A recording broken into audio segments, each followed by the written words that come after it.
Chapter 1. Most of us see some romances in life. In my capacity as chief manager of a life assurance office, I think I have within the last 30 years seen more romances than the generality of men, however unpromising the opportunity may, at first sight, seem. As I have retired, and live at my ease, I possess the means that I used to want, of considering what I have seen, at leisure. My experiences have a more remarkable aspect, so reviewed, than they had when they were in progress. I have come home from the play now, and can recall the scenes of the drama upon which the curtain has fallen, free from the glare, bewilderment, and bustle of the theatre. Let me recall one of these romances of the real world. There is nothing truer than physiognomy, taken in connection with manner. The art of reading that book of which eternal wisdom obliges every human creature to present his or her own page with the individual character written on it, is a difficult one, perhaps, and is little studied. It may require some natural aptitude, and it must require, for everything does, some patience and some pains.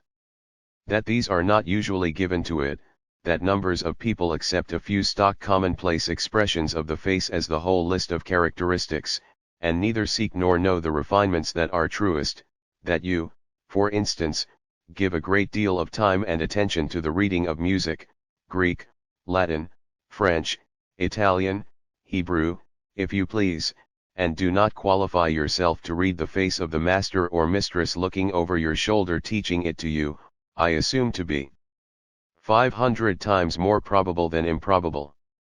Perhaps a little self-sufficiency may be at the bottom of this. Facial expression requires no study from you, you think, it comes by nature to you to know enough about it, and you are not to be taken in. I confess, for my part, that I have been taken in, over and over again. I have been taken in by acquaintances, and I have been taken in, of course, by friends, far oftener by friends than by any other class of persons. How came I to be so deceived? Had I quite misread their faces? No. Believe me, my first impression of those people, founded on face and manner alone, was invariably true. My mistake was in suffering them to come nearer to me and explain themselves away. Chapter 2. The partition which separated my own office from our general outer office in the city was of thick plate glass. I could see through it what passed in the outer office, without hearing a word. I had it put up in place of a wall that had been there for years, ever since the house was built. It is no matter whether I did or did not make the change in order that I might derive my first impression of strangers, who came to us on business, from their faces alone, without being influenced by anything they said. Enough to mention that I turned my glass partition to that account, and that a life assurance office is at all times exposed to be practiced upon by the most crafty and cruel of the human race. It was through my glass partition that I first saw the gentleman whose story I am going to tell. He had come in without my observing it, and had put his hat and umbrella on the broad counter, and was bending over it to take some papers from one of the clerks. He was about 40 or so, dark, exceedingly well dressed in black, being in mourning, and the hand he extended with a polite air, had a particularly well-fitting black kid glove upon it. His hair, which was elaborately brushed and oiled, was parted straight up the middle, and he presented this parting to the clerk, exactly, to my thinking, as if he had said, in so many words, "You must take me, if you please, my friend, just as I show myself. Come straight up here, follow the gravel path, keep off the grass, I allow no trespassing." I conceived a very great aversion to that man the moment I thus saw him. He had asked for some of our printed forms, and the clerk was giving them to him and explaining them. An obliged and agreeable smile was on his face, and his eyes met those of the clerk with a sprightly look. I have known a vast quantity of nonsense talked about bad men not looking you in the face. Don't trust that conventional idea. Dishonesty will stare honesty out of countenance, any day in the week, if there is anything to be got by it. I saw, in the corner of his eyelash, that he became aware of my looking at him. Immediately he turned the parting in his hair toward the glass partition, as if he said to me with a sweet smile, "Straight up here, if you please." Off the grass. In a few moments he had put on his hat and taken up his umbrella, and was gone. I beckoned the clerk into my room, and asked, "Who was that?" He had the gentleman's card in his hand. Mr. Julius Silton, Middle Temple. A barrister, Mr. Adams. "I think not, sir. I should have thought him a clergyman, but for his having no reverend here," said I. "Probably, from his appearance," Mr. Adams replied, "he is reading for orders. I should mention that he wore a dainty white cravat, and dainty linen altogether." "What did he want, Mr. Adams?" "Merely a form of proposal, sir, and form of reference." "Recommended here?" "Did he say?" "Yes, he said he was recommended here by a friend of yours. He noticed you, but said that as he had not the pleasure of your personal acquaintance he would not trouble you." "Did he know my name?" "Oh yes, sir. He said, 'There is Mr. Sampson, I see.' A well-spoken gentleman, apparently." "Remarkably so, sir." "Insinuating manners, apparently." "Very much so, indeed, sir." "Ha," said I want nothing at present, Mr. Adams." Within a fortnight of that day I went to dine with a friend of mine, a merchant, a man of taste, who buys pictures and books, and the first man I saw among the company was Mr. Julius Silton. There he was, standing before the fire, with good large eyes and an open expression of face, but still, I thought, requiring everybody to come at him by the prepared way he offered, and by no other. I noticed him ask my friend to introduce him to Mr. Sampson, and my friend did so. Mr. Silton was very happy to see me. Not too happy, there was no overdoing of the matter, happy in a thoroughly well-bred, perfectly unmeaning way. "I thought you had met," our host observed. "No," said Mr. Silton. "I did look in at Mr. Sampson's office, on your recommendation, but I really did not feel justified in troubling Mr. Sampson himself, on a point in the everyday, routine of an ordinary clerk. I said I should have been glad to show him any attention on our friend's introduction." "I am sure of that," said he, "and am much obliged. At another time, perhaps, I may be less delicate. Only, however, if I have real business, for I know, Mr. Sampson, how precious business time is, and what a vast number of impertinent people there are in the world." I acknowledged his consideration with a slight bow. "You were thinking," said I, "of effecting a policy on your life." "Oh dear no. I am afraid I am not so prudent as you pay me the compliment of supposing me to be, Mr. Sampson. I merely inquired for a friend. But you know what friends are in such matters. Nothing may ever come of it. I have the greatest reluctance to trouble men of business with inquiries for friends, knowing the probabilities to be 1,000 to 1 that the friends will never follow them up. People are so fickle, so selfish, so inconsiderate. Don't you, in your business, find them so every day, Mr. Sampson?" I was going to give a qualified answer, but he turned his smooth, white parting on me with its "straight up here, if you please," and I answered yes.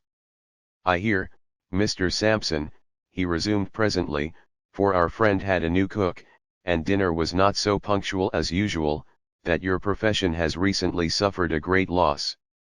"In money," said I. He laughed at my ready association of loss with money, and replied, "No, in talent and vigor." Not at once following out his allusion, I considered for a moment. "Has it sustained a loss of that kind?" said I. "I was not aware of it." "Understand me, Mr. Sampson. I don't imagine that you have retired. It is not so bad as that." "But Mr. Meltham?" "Oh, to be sure," said I. "Yes. Mr. Meltham, the young actuary of the inestimable." "Just so," he returned in a consoling way. "He is a great loss. He was at once the most profound, the most original, and the most energetic man I have ever known connected with life assurance. I spoke strongly, for I had a high esteem and admiration for Meltham, and my gentleman had indefinitely conveyed to me some suspicion that he wanted to sneer at him. He recalled me to my guard by presenting that trim pathway up his head, with its internal not on the grass, if you please, the gravel. You knew him, Mr. Slinkton. Only by reputation.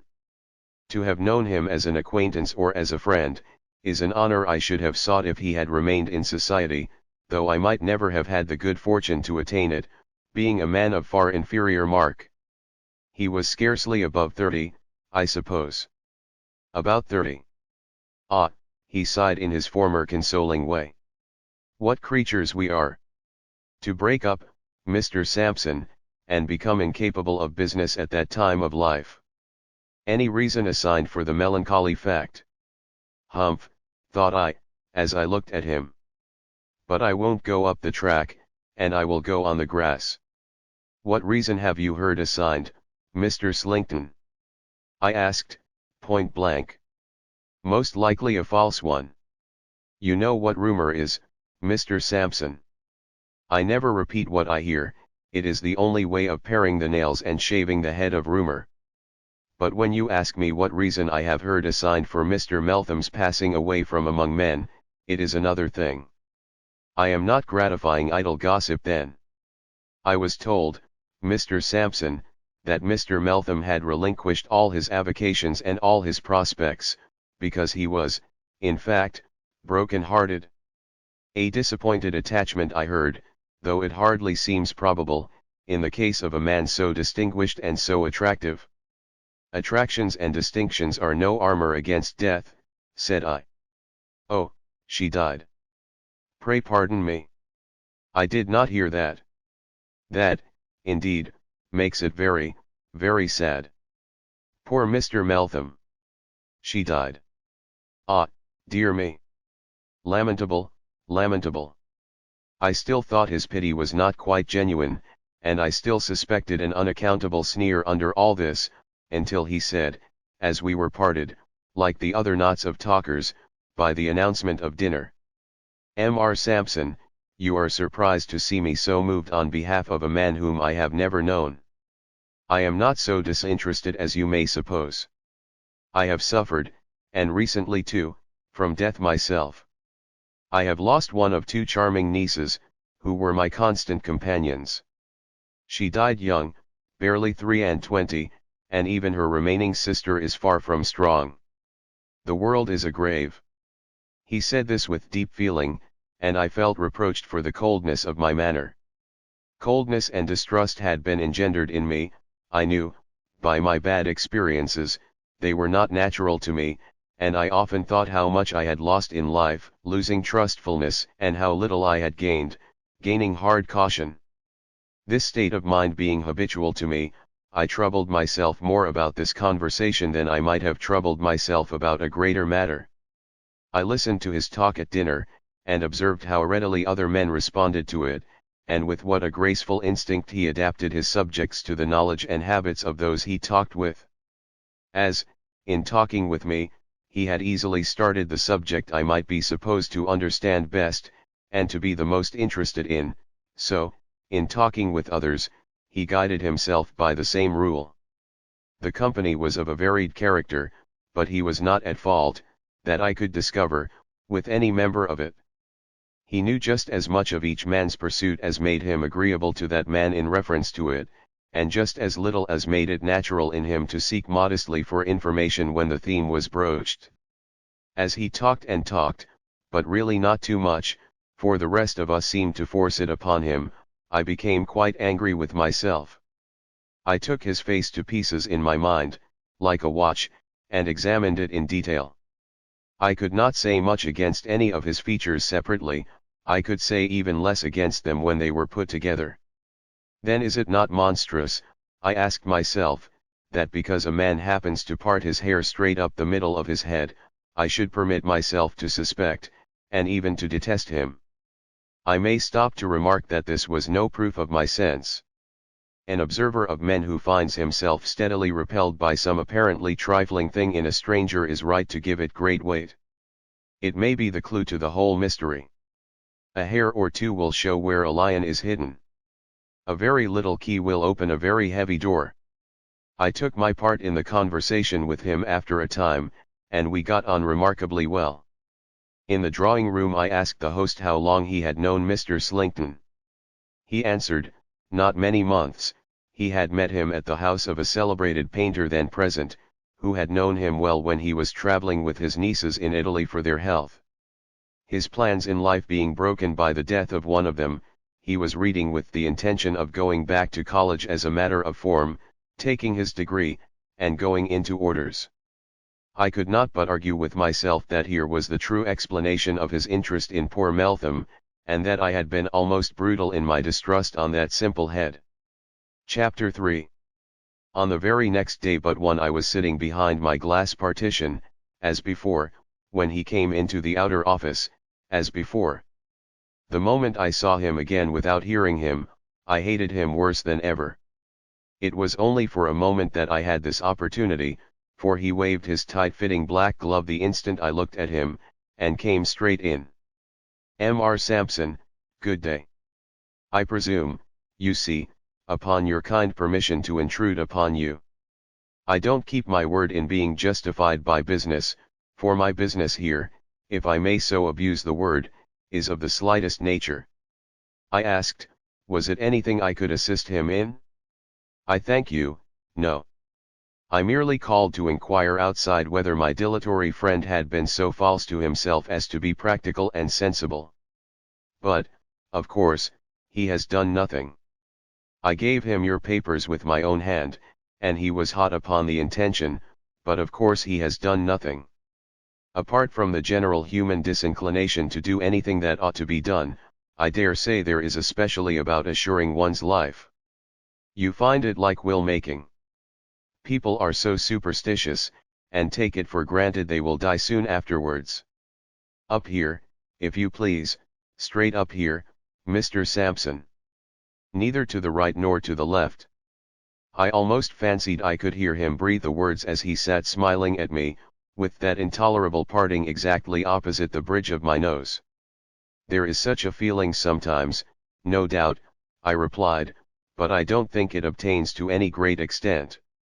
Well, said he, with a shrug and a smile, I wish some good angel would influence my friend in the right direction.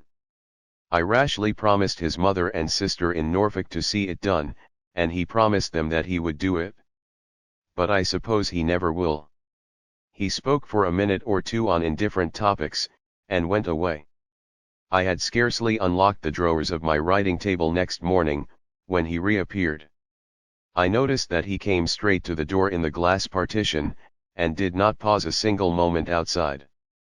Can you spare me 2 minutes, my dear Mr. Sampson? By all means. Much obliged. Laying his hat and umbrella on the table, I came early, not to interrupt you. The fact is, I am taken by surprise in reference to this proposal my friend has made. Has he made one? Said I. Yes, he answered, deliberately looking at me, and then a bright idea seemed to strike him, or he only tells me he has. Perhaps that may be a new way of evading the matter. By Jupiter, I never thought of that. Mr. Adams was opening the morning's letters in the outer office. What is the name, Mr. Silton? I asked. Beckwith. I looked out at the door and requested Mr. Adams, if there were a proposal in that name, to bring it in. He had already laid it out of his hand on the counter. It was easily selected from the rest, and he gave it me. Alfred Beckwith. Proposal to effect a policy with us for £2,000. Dated yesterday. From the Middle Temple, I see, Mr. Silton. Yes. He lives on the same staircase with me, his door is opposite. I never thought he would make me his reference though. It seems natural enough that he should. Quite so, Mr. Sampson, but I never thought of it. Let me see. He took the printed paper from his pocket. How am I to answer all these questions? According to the truth, of course, said I. Oh, of course, he answered, looking up from the paper with a smile, I meant they were so many. But you do right to be particular. It stands to reason that you must be particular. Will you allow me to use your pen and ink? Certainly. And your desk? Certainly. He had been hovering about between his hat and his umbrella for a place to write on. He now sat down in my chair, at my blotting paper and inkstand, with the long walk up his head in accurate perspective before me, as I stood with my back to the fire. Before answering each question he ran over it aloud, and discussed it. How long had he known Mr. Alfred Beckwith? That he had to calculate by years upon his fingers. What were his habits? No difficulty about them, temperate in the last degree, and took a little too much exercise, if anything. All the answers were satisfactory. When he had written them all, he looked them over, and finally signed them in a very pretty hand. He supposed he had now done with the business. I told him he was not likely to be troubled any farther. Should he leave the papers there? If he pleased. Much obliged. Good morning. I had had one other visitor before him, not at the office, but at my own house. That visitor had come to my bedside when it was not yet daylight, and had been seen by no one else but by my faithful confidential servant.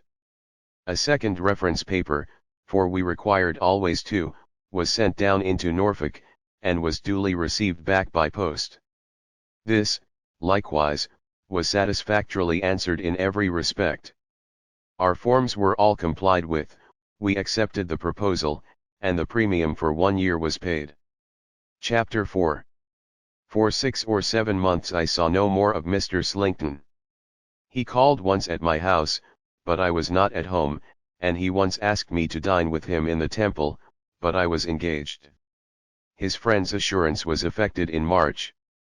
Late in September or early in October I was down at Scarborough for a breath of sea air, where I met him on the beach. It was a hot evening, he came toward me with his hat in his hand, and there was the walk I had felt so strongly disinclined to take in perfect order again, exactly in front of the bridge of my nose. He was not alone, but had a young lady on his arm. She was dressed in mourning, and I looked at her with great interest. She had the appearance of being extremely delicate, and her face was remarkably pale and melancholy, but she was very pretty. He introduced her as his niece, Miss Niner. "Are you strolling, Mr. Sampson? Is it possible you can be idle?" It was possible, and I was strolling. "Shall we stroll together?" "With pleasure." The young lady walked between us, and we walked on the cool sea sand, in the direction of Filey. "There have been wheels here," said Mr. Silton. "And now I look again, the wheels of a hand carriage. Margaret, my love, your shadow without doubt." "Miss Niner's shadow?" I repeated, looking down at it on the sand. "Not that one," Mr. Silton returned, laughing. "Margaret, my dear, tell Mr. Sampson." "Indeed," said the young lady, turning to me, "there is nothing to tell, except that I constantly see the same invalid old gentleman at all times, wherever I go. I have mentioned it to my uncle, and he calls the gentleman my shadow." "Does he live in Scarborough?" I asked. "He is staying here." "Do you live in Scarborough?" "No, I am staying here. My uncle has placed me with a family here, for my health." "And your shadow," said I, smiling. "My shadow," she answered, smiling too, "is, like myself, not very robust, I fear, for I lose my shadow sometimes, as my shadow loses me at other times. We both seem liable to confinement to the house. I have not seen my shadow for days and days, but it does oddly happen, occasionally, that wherever I go, for many days together, this gentleman goes. We have come together in the most unfrequented nooks on this shore." "Is this he?" said I, pointing before us. The wheels had swept down to the water's edge, and described a great loop on the sand in turning. Bringing the loop back towards us, and spinning it out as it came, was a hand carriage, drawn by a man. "Yes," said Miss Niner, This really is my shadow, uncle. As the carriage approached us and we approached the carriage, I saw within it an old man, whose head was sunk on his breast, and who was enveloped in a variety of wrappers. He was drawn by a very quiet but very keen-looking man, with iron-grey hair, who was slightly lame.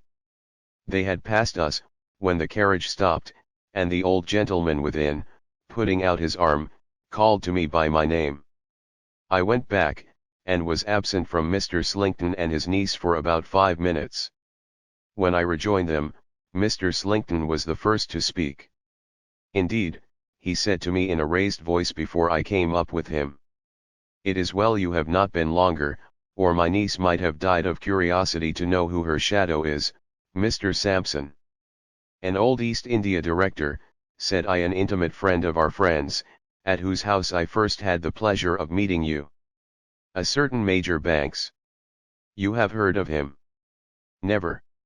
"Very rich, Miss Niner, but very old, and very crippled. An amiable man, sensible, much interested in you. He has just been expatiating on the affection that he has observed to exist between you and your uncle." Mr. Slinkton was holding his hat again, and he passed his hand up the straight walk, as if he himself went up it serenely, after me.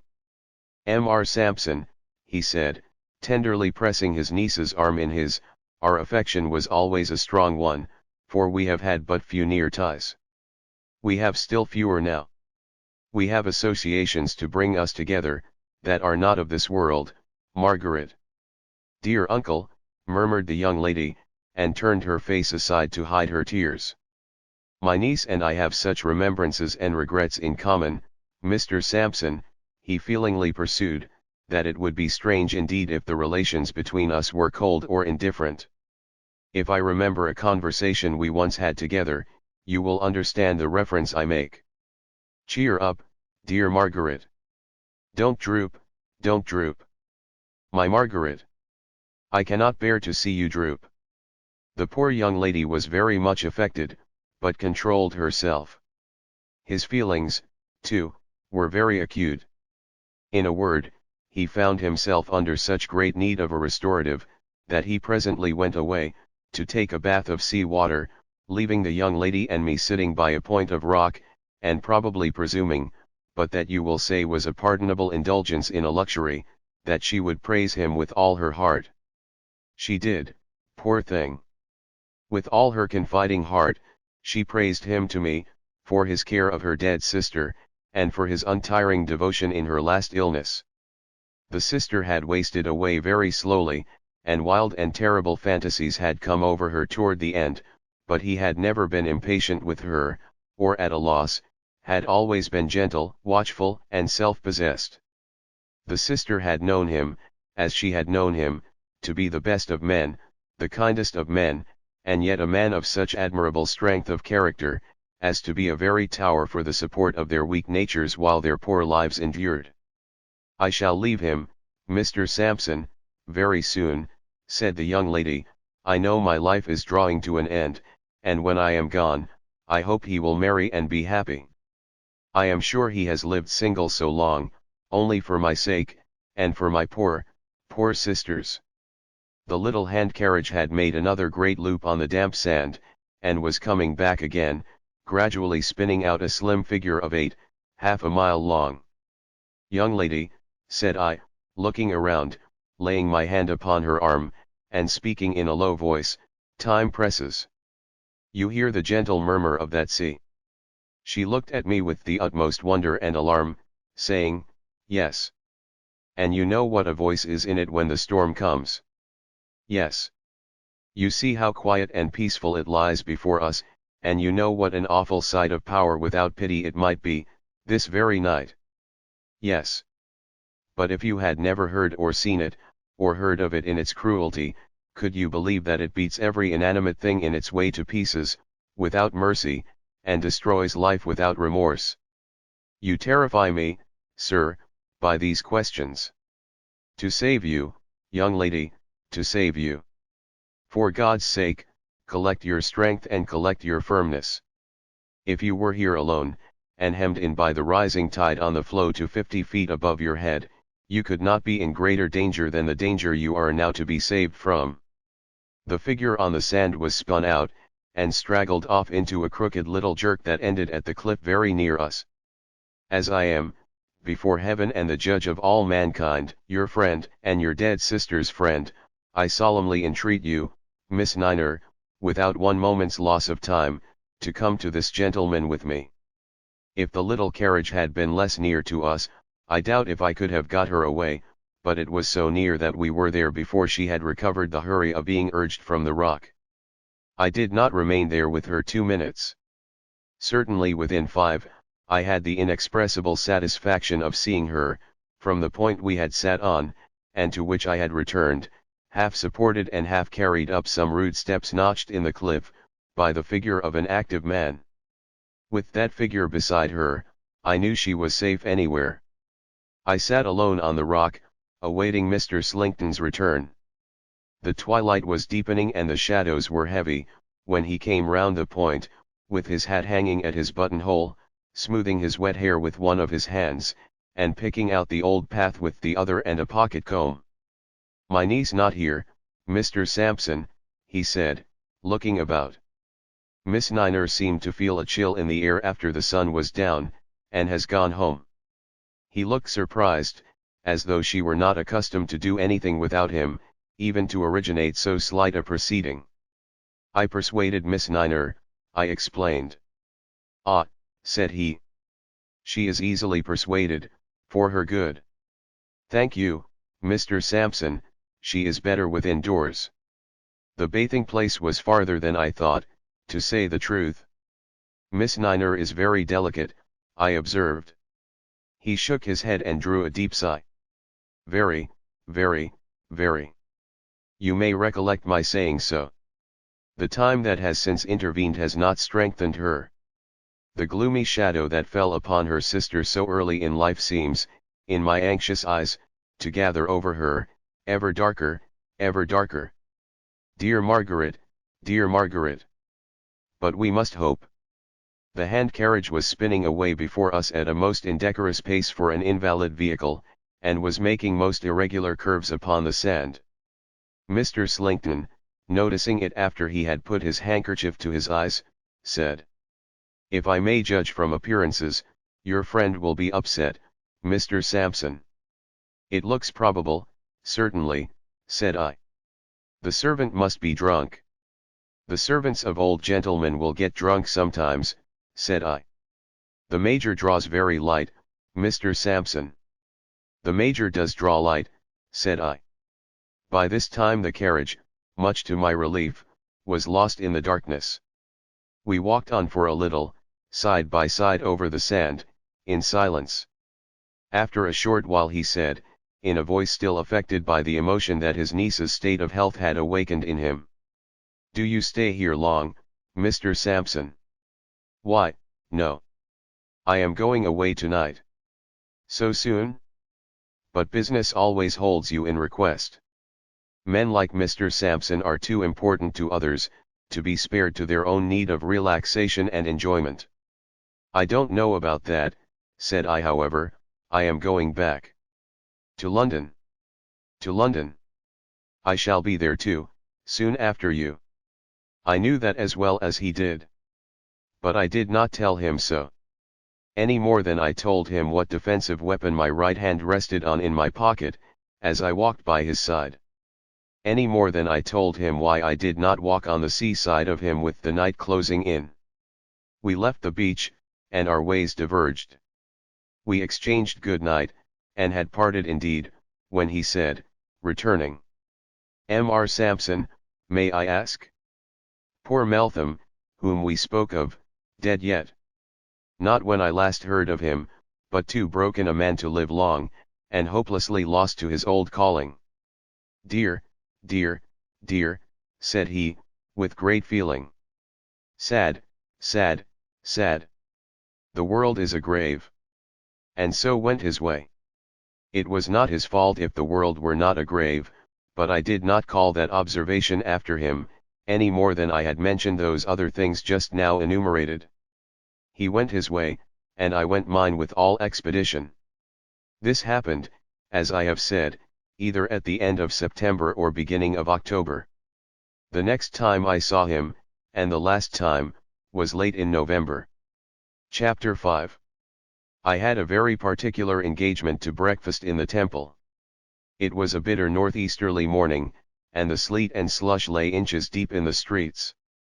I could get no conveyance, and was soon wet to the knees, but I should have been true to that appointment, though I had to wade to it up to my neck in the same impediments. The appointment took me to some chambers in the temple. They were at the top of a lonely corner house overlooking the river. The name, Mr. Alfred Beckwith, was painted on the outer door.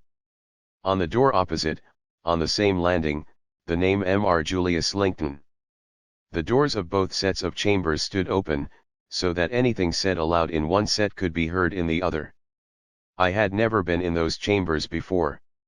They were dismal, close, unwholesome, and oppressive. The furniture, originally good, and not yet old, was faded and dirty. The rooms were in great disorder. There was a strong prevailing smell of opium, brandy, and tobacco.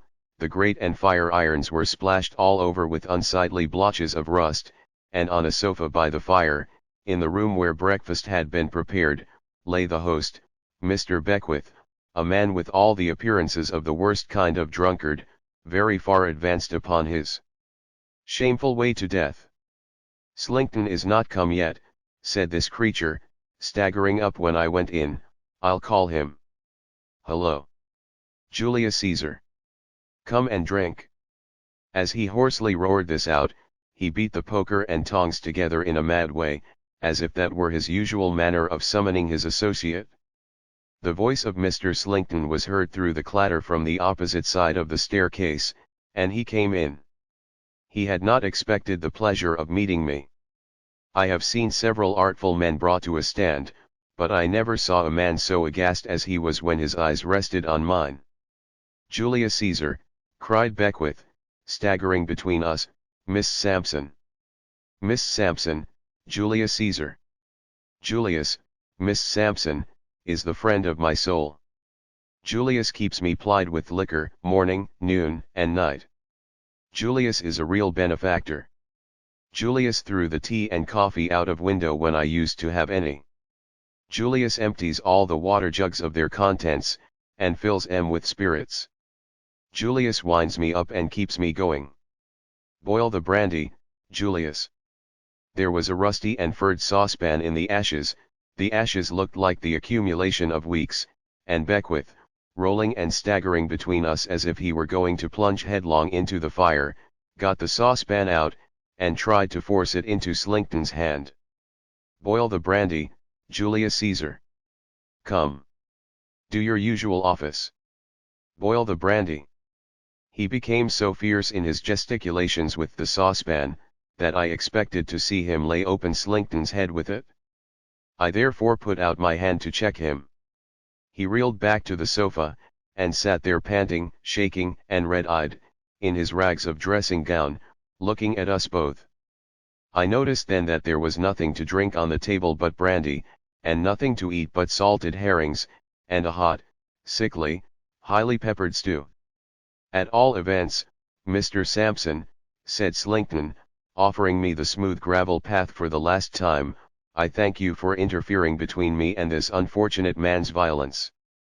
However you came here, Mr. Sampson, or with whatever motive you came here, at least I thank you for that." "Boil the brandy," muttered Beckwith. Without gratifying his desire to know how I came there, I said, quietly, "How is your niece, Mr. Silton?"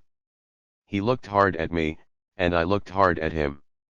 "I am sorry to say, Mr. Sampson, that my niece has proved treacherous and ungrateful to her best friend. She left me without a word of notice or explanation. She was misled, no doubt, by some designing rascal. Perhaps you may have heard of it?" "I did hear that she was misled by a designing rascal. In fact, I have proof of it." "Are you sure of that?" said he. "Quite." "Boil the brandy," muttered Beckwith. "Company to breakfast, Julius Caesar.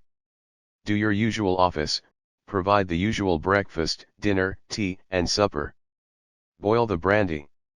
The eyes of Slinkton looked from him to me, and he said, after a moment's consideration, "Mr. Sampson, you are a man of the world, and so am I. I will be plain with you." "Oh no, you won't," said I, shaking my head. "I tell you, sir, I will be plain with you." "And I tell you you will not," said I know all about you." "You plain with anyone?" "Nonsense, nonsense. I plainly tell you, Mr. Sampson," he went on, with a manner almost composed, "that I understand your object. You want to save your funds, and escape from your liabilities. These are old tricks of trade with you office gentlemen. But you will not do it, sir, you will not succeed. You have not an easy adversary to play against, when you play against me. We shall have to inquire, in due time, when and how Mr. Beckwith fell into his present habits. With that remark, sir, I put this poor creature, and his incoherent wanderings of speech, aside, and wish you a good morning and a better case next time." While he was saying this, Beckwith had filled a half-pint glass with brandy. At this moment, he threw the brandy at his face, and threw the glass after it. Slinkton put his hands up, half blinded with the spirit, and cut with the glass across the forehead. At the sound of the breakage, a fourth person came into the room, closed the door, and stood at it. He was a very quiet but very keen-looking man, with iron grey hair, and slightly lame. Slinkton pulled out his handkerchief, assuaged the pain in his smarting eyes, and dabbled the blood on his forehead. He was a long time about it, and I saw that in the doing of it, a tremendous change came over him, occasioned by the change in Beckwith, who ceased to pant and tremble, sat upright, and never took his eyes off him. I never in my life saw a face in which abhorrence and determination were so forcibly painted as in Beckwith's then. "Look at me, you villain," said Beckwith, "and see me as I really am. I took these rooms, to make them a trap for you. I came into them as a drunkard, to bait the trap for you. You fell into the trap, and you will never leave it alive. On the morning when you last went to Mr. Sampson's office, I had seen him first. Your plot has been known to both of us, all along, and you have been counter-plotted all along. What? Having been cajoled into putting that prize of £2,000 in your power, I was to be done to death with brandy, and, brandy not proving quick enough, with something quicker? Have I never seen you, when you thought my senses gone, pouring from your little bottle into my glass? Why, you murderer and forger, alone here with you in the dead of night, as I have so often been, I have had my hand upon the trigger of a pistol, 20 times, to blow your brains out." This sudden starting up of the thing that he had supposed to be his imbecile victim into a determined man, with a settled resolution to hunt him down and be the death of him, mercilessly expressed from head to foot, was, in the first shock, too much for him. Without any figure of speech, he staggered under it. But there is no greater mistake than to suppose that a man who is a calculating criminal, is, in any phase of his guilt, otherwise than true to himself, and perfectly consistent with his whole character. Such a man commits murder, and murder is the natural culmination of his course. Such a man has to outface murder, and will do it with hardihood and effrontery. It is a sort of fashion to express surprise that any notorious criminal, having such crime upon his conscience, can so brave it out. Do you think that if he had it on his conscience at all, or had a conscience to have it upon, he would ever have committed the crime?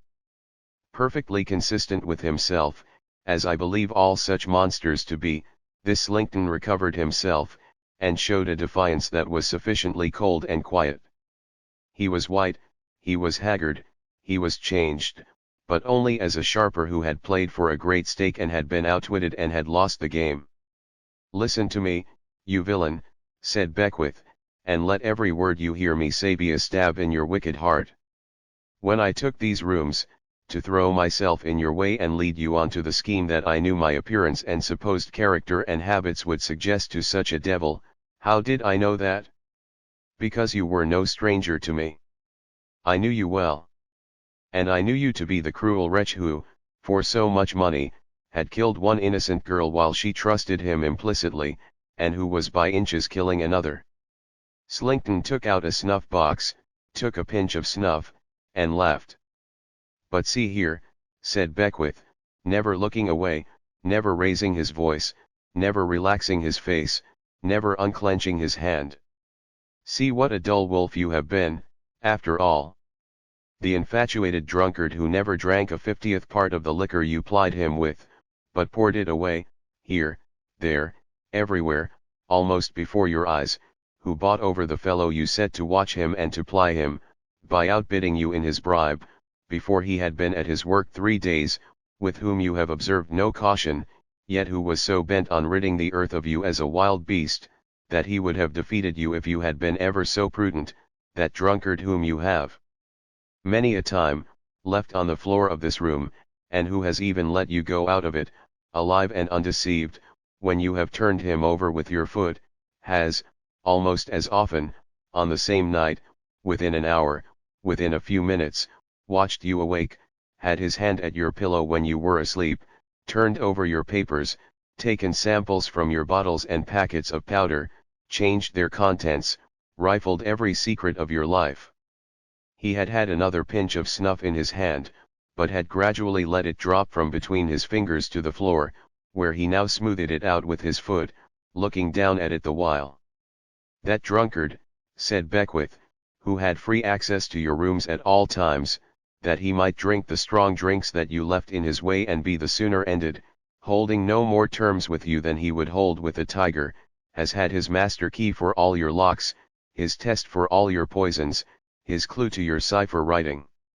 He can tell you, as well as you can tell him, how long it took to complete that deed, what doses there were, what intervals, what signs of gradual decay upon mind and body, what distempered fancies were produced, what observable changes, what physical pain. He can tell you, as well as you can tell him, that all this was recorded day by day, as a lesson of experience for future service. He can tell you, better than you can tell him, where that journal is at this moment. Slinkton stopped the action of his foot, and looked at Beckwith.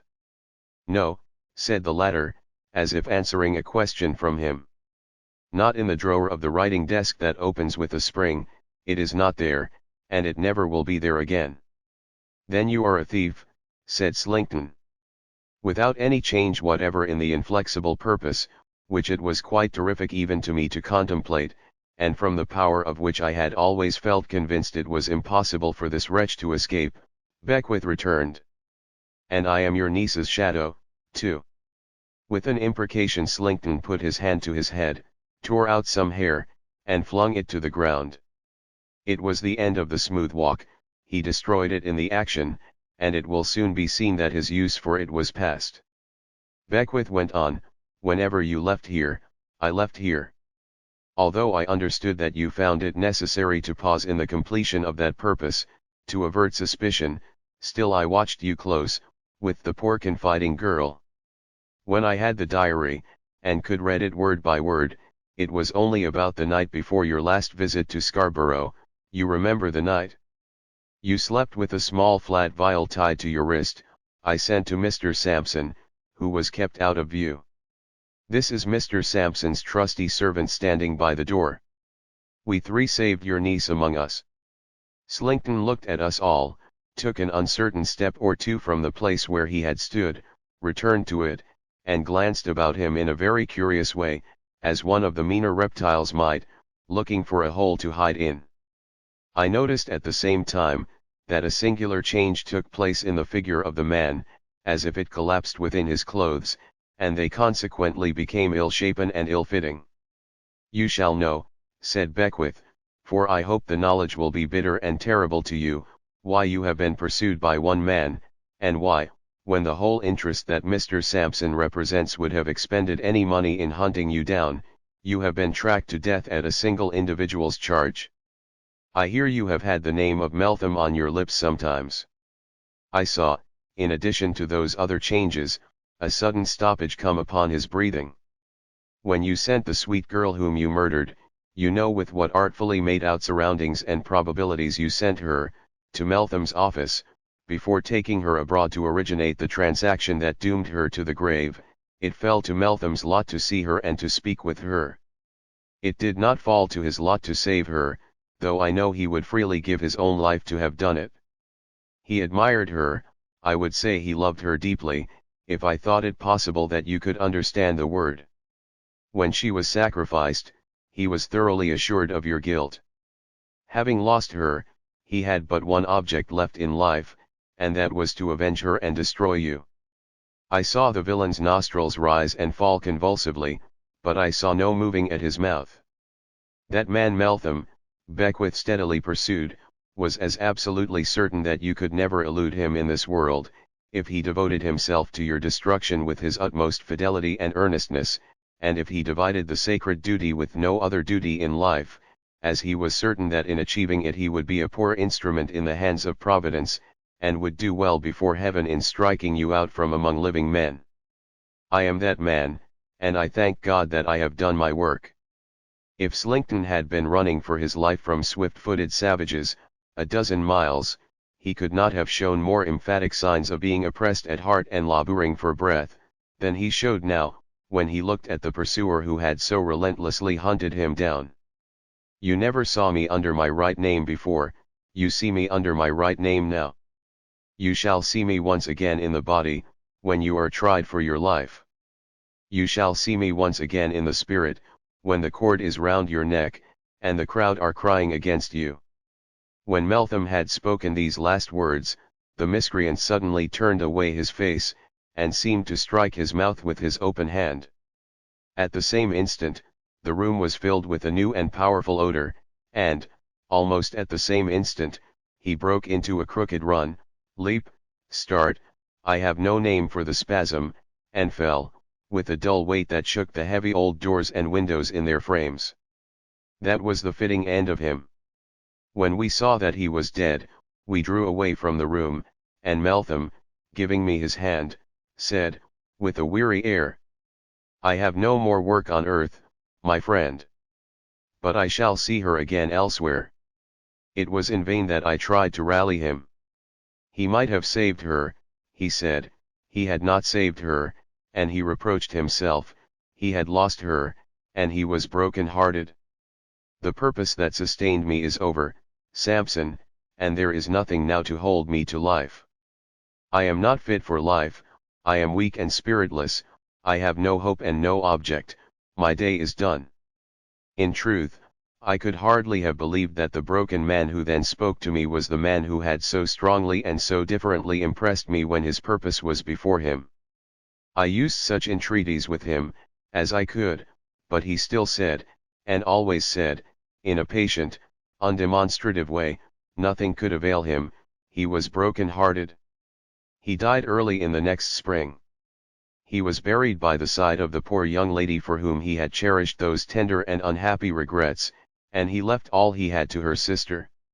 She lived to be a happy wife and mother, she married my sister's son, who succeeded poor Meltham, she is living now, and her children ride about the garden on my walking stick when I go to see her.